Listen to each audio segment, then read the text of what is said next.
গৰাখনীয়া প্ৰতিৰোধ কৰক ভূমিহীন লোকক সংস্থাপন দিয়ক ক্ষতিগ্ৰস্ত লোকক সহায় কৰক আমাৰ দাবী নদী গৰাখনীয়া প্ৰতিৰোধ কৰক নদী গৰাখনীয়া প্ৰতিৰোধ কৰক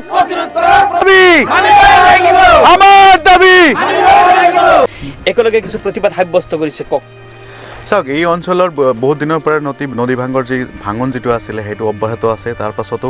কোনো ধৰণৰ প্ৰতিৰোধৰ ব্যৱস্থা কৰা হোৱা নাই এই অঞ্চলৰ যি মানুহ তেওঁলোকে কৃষি প্ৰধান তেওঁলোকৰ মেইন ইনকাম চ'ৰ্চটোৱে মানে কৃষি কাম কৰে তেওঁলোকে ধান বা বেলেগ কিবা কৰে আৰু তাৰ পৰাই তেওঁলোকৰ মেইন ইনকাম চ'ৰ্চটো আহে কিন্তু ইতিমধ্যে দেখা গৈছে যে তেওঁলোকৰ মাটিখিনি নদীত যা গৈ আছে কেঁচা ধান কাটিব লগা হৈছে তাৰপাছত ঘৰ বাৰী তেওঁলোকৰ ভাঙি বেলেগ ঠাইত থাকিব লগা হৈছে তাতো আকৌ ভাঙন আৰম্ভ হৈ গৈছে এই অঞ্চলৰ মানুহখিনি যি মানে আৰ্থিক অনাটনৰ যি চলিছে সেইটো খুবেই দুখজনক তাৰ লগতে এই মানুহখিনিৰ আনহাইজেনিক মানে এটা চিটুৱেশ্যন হৈ গৈছে তেওঁলোকে খোৱা লোৱাৰ পৰা আৰম্ভ কৰি তেওঁলোকে খোৱা পানীৰ অসুবিধা পাইছে তেওঁলোকে ডাইৰেক্টলি নদীৰ পানীখিনি খাবলগীয়া হৈছে যিটো বেকী নদীৰ পানীটো একেবাৰে হাইজিন নহয় আনহাইজেনিক পানী সেইটো খাব লগা হৈছে চেনিটাইজেশ্যনৰ তেওঁলোকৰ মানে অসুবিধা হৈ আছে তাৰপাছতো কোনো ধৰণৰ জনপ্ৰতিনিধিয়ে তেওঁলোকক কোনো ধৰণৰ মানে কাণসাৰ দিয়া নাই গতিকে আমি ৰাইজক একত্ৰিত কৰি কিনে আমি DC মহোদয়ক বা বিধায়ক মহোদয়ক আমি অনুৰোধ জনাওঁ আমি কাকো সমালোচনা নকৰোঁ আমি অনুৰোধ জনাইছোঁ যে এই মানুহখিনিৰ দুখৰ সময়ত তেওঁলোকে আহি কিনে এই মানুহখিনিক অবজাৰ্ভ কৰক আৰু এই মানুহখিনিক উপযুক্ত ক্ষতিপূৰণৰ ব্যৱস্থা কৰি দিয়ক প্ৰথম কথাটো হ'ল যে তেওঁলোকৰ যি ভূমিহীন মানুহক সেই মানুহখিনিক সংস্থাপন দিব লাগে মানুহখিনিৰ খোৱা পানীৰ ব্যৱস্থা কৰি দিব লাগে আৰু হাইজেনিক চিটুৱেশ্যন যিটো মেইনটেইন কৰিবৰ কাৰণে চেনিটাইজেশ্যনৰ তেওঁলোকৰ যিটো থাকিব লাগে সেইখিনি ব্যৱস্থা আমি চৰকাৰৰ ফালৰ পৰা দাবী জনাইছোঁ খহনীয়াটো আৰম্ভ হৈছে কিমান দিনৰ পৰা চলি আছে খহনীয়াটোতো আপোনাৰ বহুত দিনৰ পৰা আৰম্ভ হৈছে বছৰ বেছি হৈ গৈছে তাৰপাছতো এনেকুৱা নহয় যে বহুত বেছি একেলগে ভাঙি আছে কিন্তু কণ্টিনিউৱাছলি অলপকৈ ভাঙি আছে মই যোৱা এসপ্তাহমান আগত আহিছিলোঁ তেতিয়া মোটামুটি ইয়াৰ পৰা কমচে কম আপোনাৰ 100 হাত মানে দূৰত আছিল নদীখন কিন্তু এইখিনি সময়ত এই খেতি বাতি ভাঙিছে আজি আপোনালোকে নিজে প্ৰত্যক্ষ কৰিছে যে ধান খেতিবিলাক মানে কেঁচা ধান এইটো আপোনাৰ একদম কেঁচা ধান সেই ধান কাটিব লগা হৈছে গতিকে এজন কৃষকৰ কাৰণে তাতকৈ দুখৰ বিষয়ে একো থাকিব নোৱাৰে তেওঁলোকে মানে যিটো মেইন ইনকাম চ'ৰ্চ তেওঁলোকে সেই ধান ৰুই কেনে হয়তো কিছু তেওঁলোকে বিক্ৰী কৰিব কিছু নিজে খাব গতিকে এই কেঁচা ধান যদি কাটিবলগীয়া হয় এই ধানটো কোনো ধৰণৰ খোৱাৰ উপযোগী কেতিয়াও নহ'ব গতিকে এই মানুহখিনি এই দুখৰ সময়ত জনপ্ৰতিনিধিসকলৰ কোনো ইয়াতে কাণসাৰ দিয়া নাই আৰু জিলা প্ৰশাসনৰ পৰা কোনো ধৰণৰ তেওঁলোকে এইবিলাক খবৰে নাজানে গতিকে তেওঁলোকক আমি আহ্বান কৰিছোঁ তেওঁলোকে নিজে আহি অন গ্ৰাউণ্ড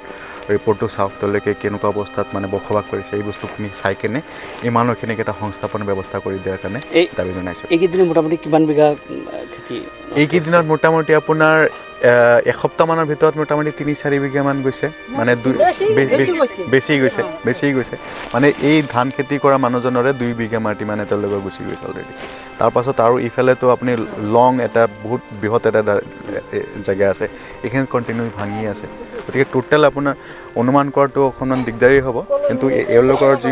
ভাষ্যমতে মোটামুটি বহুত বেছি ভাঙিছে তেওঁলোকৰ গতিকে আমি জিলা প্ৰশাসনিক এটা মেমৰেণ্ডামো দিম DC অফিচত যে তেওঁলোকে যাতে আহি কেনে এই দাবীসমূহ পূৰণ কৰি মানুহখিনিক সহায় কৰে কিমান বিঘা মাটি ভাঙি গৈছে কিমানখিনি ধান ইহঁতৰ নষ্ট হৈছে ঘৰ চৰ ভাঙি গৈছে এঠাইৰ পৰা আন ঠাইলৈ মুভ কৰোঁতে বহুত প্ৰব্লেম আমি পাওঁ যিহেতু আমিও মাটি কাষৰীয়া এৰিয়াৰ পৰাই বিলং কৰোঁ চ' আমি গম পাওঁ যে এটা ঘৰ বনোৱাৰ পিছত ভাঙি লৈ যোৱাত কিমান কষ্ট হয় চ' আপুনি অকণমান জনাবচোন বিঘা মাটি আছে চব মাটি নদীত ভাঙি গৈছে যোৱাৰ পিছত মাটি কালাই আছিল সেইবিলাকো গ'লে ধান খেতি কৰিছিলোঁ সেইটোও গ'লে একো বস্তু নাই এতিয়া আমি এনেকুৱা নিৰুপায় হৈছোঁ ভিকাৰীয়ে ভিক্ষা খুজিব গ'লে আগত দিয়া আছিল এতিয়া নিদিয়ে হয় এতিয়া আমাৰ যে MLA আছিল MLA কেতিয়াও নাহে যে চাওঁ সিহঁতে কেনেকুৱা আছে গাঁৱৰ মানুহ আমাৰ মানুহ চাবলৈ নাহে এতিয়া আমি কি কৰিম নিৰুপায় মাটি সম্পত্তি নাই নদীৰ পানী খাওঁ লেট্ৰিন নাই খাব ভাত নাই চলিবিলাকে কেঁচুৱাবিলাকে কান্দি আছে ভাতৰ কাৰণে কাৰ আগত খুজিব যাম কোনো নাই হিমন্ত বিশ্ব শৰ্মা ছাৰ আপোনাক অনুৰোধ আপুনি আমাৰ লগি অলপমান সহায় কৰক ভাবেশ ৰফিকুল আপুনি অলপ আমাক চাব আমি কিন্তু নিৰুপায় হৈ গৈছোঁ আমাৰ আৰু উপায় নাই ক'ত যাম ঠাই নাই মাটি সম্পত্তি নাই একোই নাই ধান মাটি খেতি ঘৰ বাৰী একোই নাই আমি ৰাস্তাত আছোঁ এতিয়া আমি কি কৰোঁ ছাৰ ৰফিকুল আপুনি অলপমান চাওক আমাক আমাৰ উপায় নাই আপুনি য'তে নাথাকে কিয় আপোনাক মই অনুৰোধ জনালোঁ আপুনি অলপমান আমাক সহায় কৰক ভোটৰ সময় ভৰিতো ধৰে কেতিয়া ভোট চুট এৰি গৈ গ'লে তেতিয়া আমাক চিনি নাপায় Okay. আমি শুকাই আছোঁ এতিয়া সুধিবও নাহে অ'কে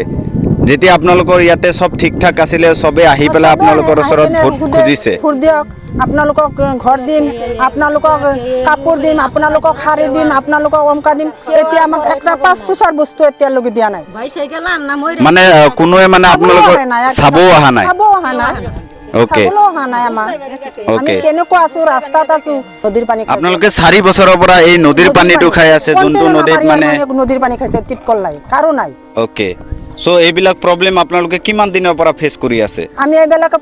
কৰি আছোঁ আজি 4 বছৰ হ'ল 4 বছৰৰ পৰা 4 সেম বছৰৰ প্ৰব্লেম নে লৈকে, আপোনালোকৰ চৰকাৰ চেঞ্জ হৈ গ'ল নাই, দিয়া নাই। বহুত কিবা কিবি হৈ গ'ল ক'ৰ পৰা তাৰপিছতো জানা? কোনো আমাক ধৰণৰ MLA পলিটিচিয়ান সুধিছিলোঁ।